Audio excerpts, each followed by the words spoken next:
Hello बच्चों, welcome to crash course. बच्चों, class 10th के एनसीईआरटी के सारे क्वेश्चन हमने सॉल्व कर लिए थे। अब हम लोग जो सॉल्व करने वाले हैं वो आर डी शर्मा के क्वेश्चन है। बच्चों, इन क्वेश्चन को देख के डरना मत, घबराना मत कि ऐसे क्वेश्चन तो एनसीईआरटी में है नहीं, तो ऐसे क्वेश्चन तो आते नहीं होंगे। बच्चों, ऐसा नहीं है। ऐसे क्वेश्चन में आपको पेपर में देखने के लिए मिलते हैं और ऐसे क्वेश्चन प्रीवियस ईयर में आ भी रखे हैं। ठीक है, तो आपको इनको पढ़ना ही पड़ेगा। तो पहला क्वेश्चन है हमारे पास, ये एलसीएम और एचसीएफ का क्वेश्चन है।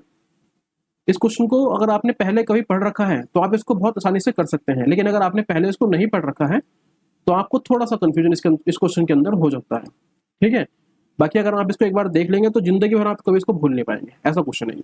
ठीक है, तो यहाँ पे इसने क्या बोला है कि कोई नंबर है ए जिसके प्राइम फैक्टर है पी क्यू स्क्वायर, और एक नंबर है बी जिसके प्राइम फैक्टर है पी क्यू क्यूब। मैं यहाँ पे साफ साफ लिख रहा हूँ। तो ए कितना है हमारे पास, ए के प्राइम फैक्टर है पी क्यू स्क्वायर, और जो मेरे पास बी है उसके प्राइम फैक्टर की बने हैं आपके पास पी क्यू क्यू।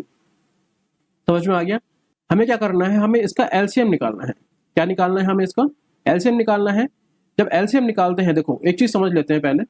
जब भी काम करेंगे एलसीएम के ऊपर, जब भी काम करेंगे एलसीएम के ऊपर, तो एल मतलब क्या हुआ, एल मतलब हुआ लार्जेस्ट पावर। एल मतलब क्या हुआ है, लार्जेस्ट पावर। ठीक है, और अगर एचसीएफ निकालना हो तो लार्जेस्ट का उल्टा क्या होगा, छोटी पावर, मतलब कि स्मॉलेस्ट पावर। और इतना ही आपको ध्यान रखना है। अगर एलसीएम की बात कर रहा है तो आपको लार्जेस्ट पावर के ऊपर फोकस करना है, और अगर एचसीएफ की बात कर रहा है तो आपको स्मॉलेस्ट पावर के ऊपर फोकस करना है। तो यहाँ मेरे को एलसीएम निकालना है। किसका निकालना है, एलसीएम ए और बी का एलसीएम निकालना है। तो यहाँ पर देखो, यहाँ पर लिखा है पी और यहाँ पर लिखा है पी क्यूब। तो लार्जेस्ट पावर किसके पास है, लार्जेस्ट पावर है इस पी क्यूब के पास, तो यहाँ पे आ जाएगा पी क्यूब।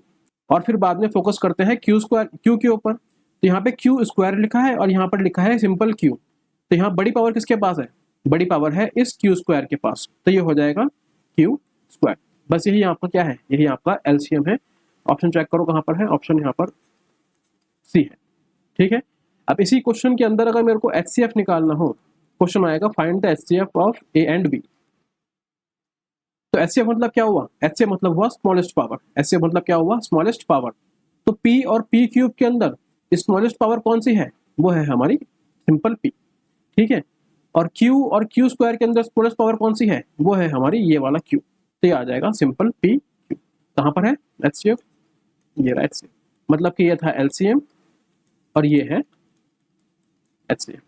ठीक है, अगर आपने इस क्वेश्चन को नहीं पढ़ रखा है तो प्लीज इसको अपने नोट्स के अंदर ऐड करो, क्योंकि बच्चों ऐसे क्वेश्चन एग्जाम के अंदर आते हैं। अगर आप इसको नहीं पढ़ के जा रहे हैं तो बहुत बड़ा पाप आप लोग कर रहे हो।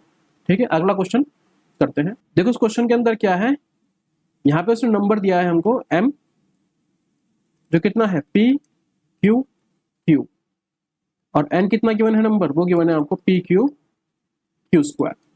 ठीक है, और हमसे पूछा है बताइए यहाँ पे एचसीएफ क्या होगा। किसका एचसीएफ पूछा है, m और n का एचसीएफ पूछा है।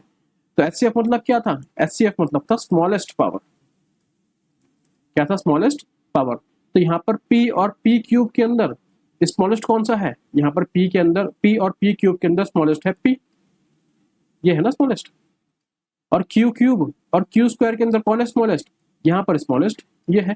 तो कितना आ जाएगा, p क्यू स्क्वायर। कहाँ पर एचसीएफ, ये आपको क्या है एचसीएफ।